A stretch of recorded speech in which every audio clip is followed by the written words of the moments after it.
Good morning, everybody. I'm reading Genesis 40, verse 5. Then the butler and the baker of the king of Egypt, who were confined in the prison, had a dream, both of them, each man's dream in one night, and each man's dream with its own interpretation. It is wonderful to see how the Lord had his hand on Joseph to the extent that he, the Lord, even took control of what appeared to be chaotic and haphazard events in the lives of unbelievers. Somehow, both the butler and the baker of the king of Egypt offended their Lord and found themselves in prison with Joseph. In one night, they each had a dream, undoubtedly put into their minds by the Lord himself.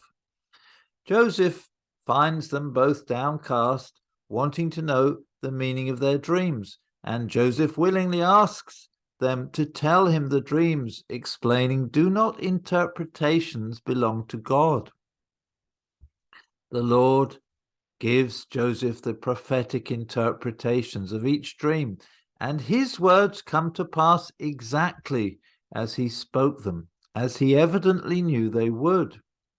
The butler is restored to his old job, the baker is executed.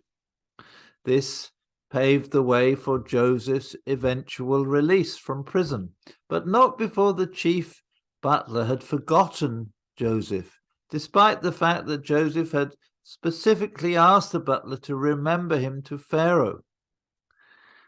If the Lord was in control of the butler and baker getting into prison, if the Lord was the one who gave the dreams, then surely the Lord was in control of this part of Joseph's life as well. Perhaps he knew that Joseph needed more time in the furnace of affliction.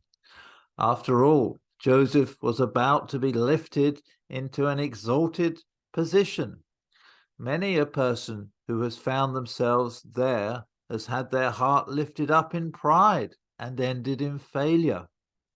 The Lord knew what he was doing. Joseph had to be patient. What a great encouragement it is for us to see that God is Lord of all, even of unbelievers, and is working out all things, the good and the bad, according to his purposes and for the good of his people. Amen. Have a great day.